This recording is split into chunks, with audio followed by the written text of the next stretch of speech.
Good morning, guys. Welcome to my Monday morning rant for Monday, the 26th of July, 2021. This lockdown is definitely getting to me, and I have been feeling flatter than I have all year, I'd have to say. And if you would ask me, are you doing okay? My answer is only just an okay. I wouldn't say I'm falling into any kind of fucking depression or anything like that. But I know that when I was going through depression, I was flat as a tack and I was unable to do some of the most basic things. And I feel like that, I feel like having all the time in the world means that shit just gets put off till tomorrow. And my sleeping pattern's all fucked up because I don't care, and I'm not eating well, and I've been drinking lots, and just not doing the fucking basics like cleaning and washing and shit like that, and just playing computer games way too much, and yeah, just not using the time to do anything constructive. So my only savior in all of this is that Viv has been slowly moving in. She's been coming over with carloads of stuff, and she moves in this week. So the removalists are actually coming later today.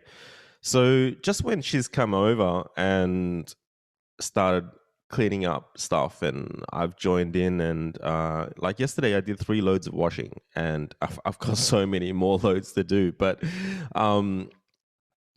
it feels good to have someone in the house and just like get in the zone on cleaning stuff. And I've got a couple of rooms that are like just getting to a point where they're being used as storerooms. And I remember when I was going through like bad depression, I had rooms that I couldn't even open the doors of those rooms on, because like I'd crack the door open, and literally it would just hit junk, and it just got to such a hoarding style of storage that I couldn't even open the doors to these rooms. And when Diane moved in to my place for 3 weeks, and I was seeing her for a while, like she really helped me get back on my feet and just empty out those rooms to a point where I could see the floor in them for the first time in years. And I have to say, some of these rooms have just been really neglected, and shit's just starting to pile up. And I'm starting to go back to my old hippie ways, grotty hippie ways. So really looking forward to Viv moving in. I think it's come at a perfect time, and she's a really motivated girl, and I'm sure it'll just help me get back on my feet. Not that I'm like fucked up or nothing. I'm still fine. I'm just flat, and I'm just not used to not creating. I think I work best and I feel best when I'm actually generating stuff, actually creating stuff, and not just creating too, but publishing. Like I haven't. I'm still playing the guitar, but I haven't actually recorded anything in a while. I haven't shot in 4 weeks. I mean, really, like I had to postpone so many shoots, and I've had so many more models message me wanting to book shoots when COVID's over. And like financially, I haven't made any money as well. And it's like, I'm just about to blow a shit ton of money because I need to buy a new microwave, a new dishwasher, and a rain chute, because all of that stuff's blown up.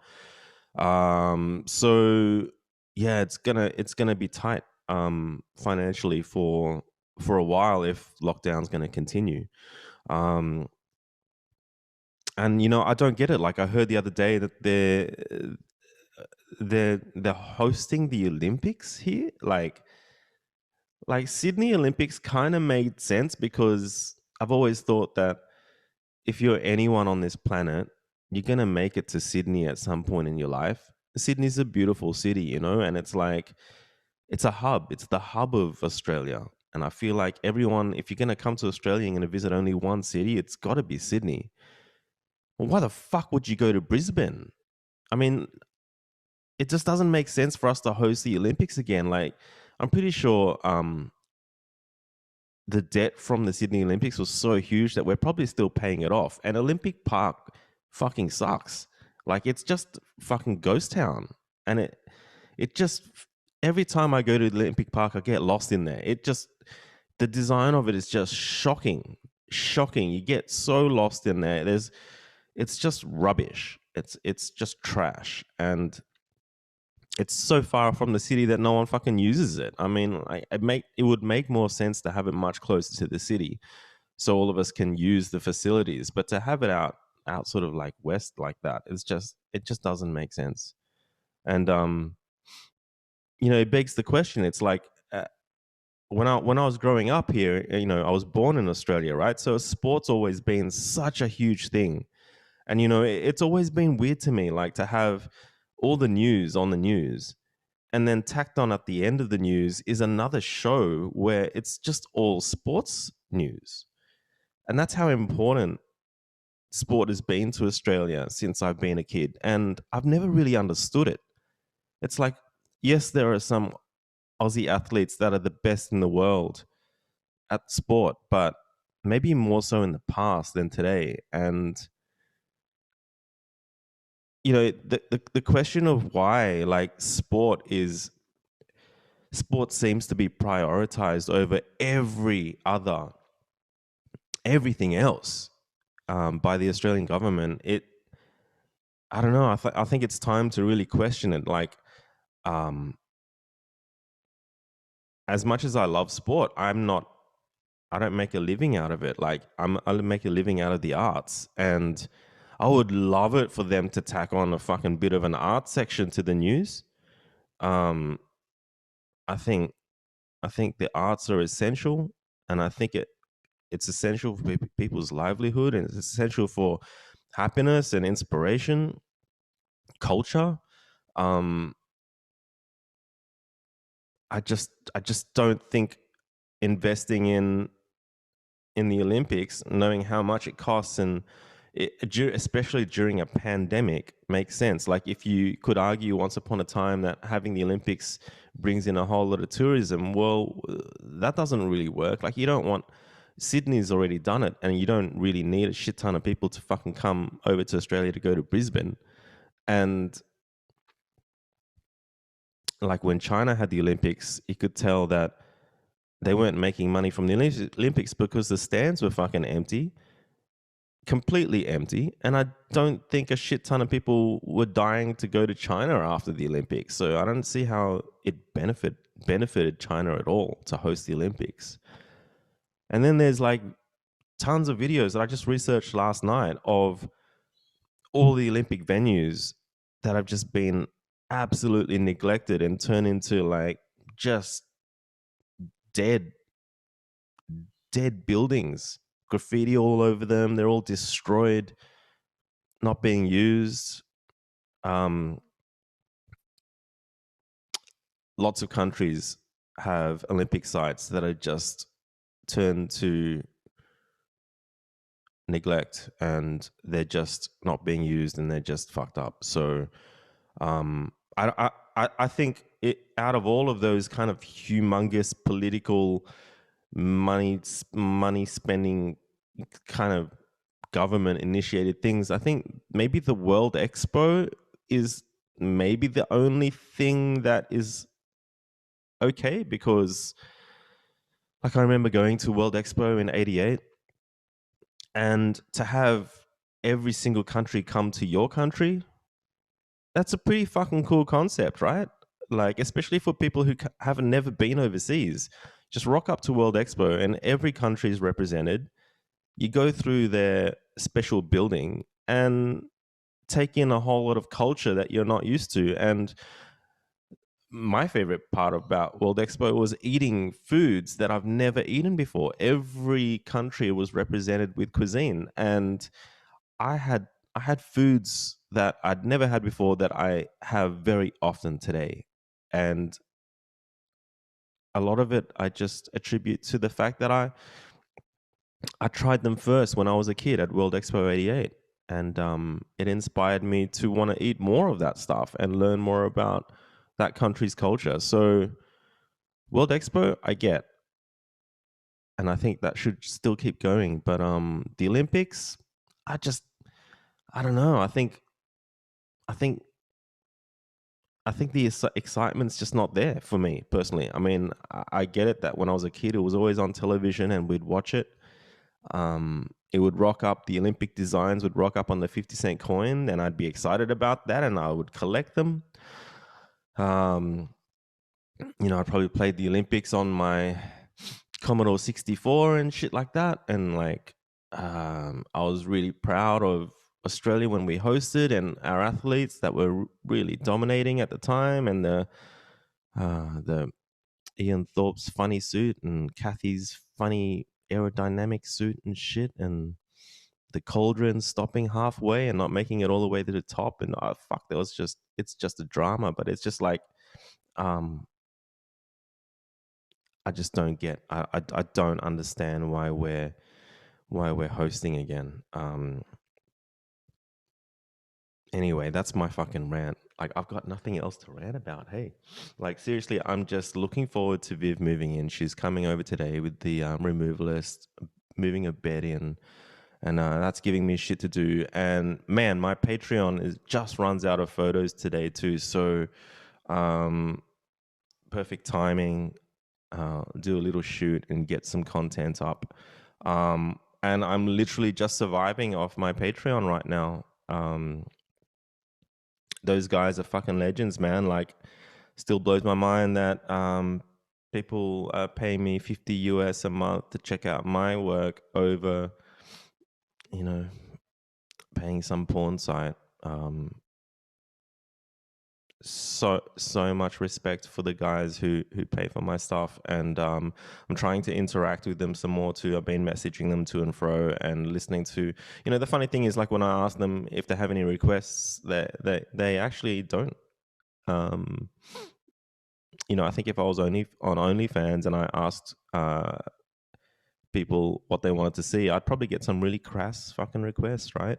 But these people aren't far from it. They're just like all class. These guys are all class.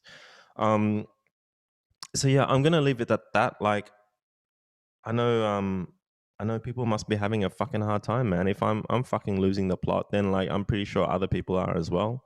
I did look. I heard that there was a fucking protest in Sydney, and I looked it up.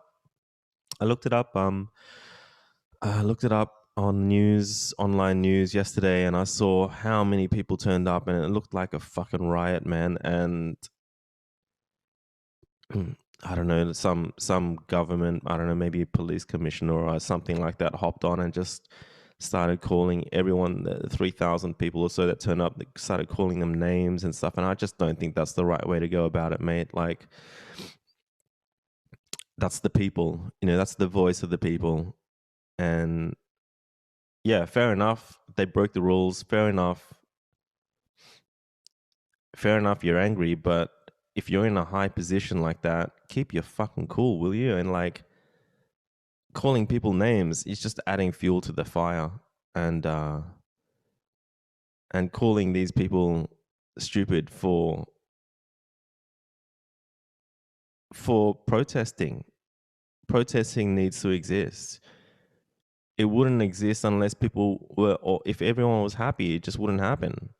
But these people, a lot of the people in the 3,000 people that rocked up have been fucked over by lockdown, losing their businesses, lost their jobs, lost their businesses. and they have every right to protest. Um, when COVID first appeared and Wuhan went into lockdown, I know the entire world was gasping at that and going, "Holy fuck, China's fucking hardcore. They're locking people into their apartments. They're literally doing this thing called lockdown." No one could believe that lockdown was a thing.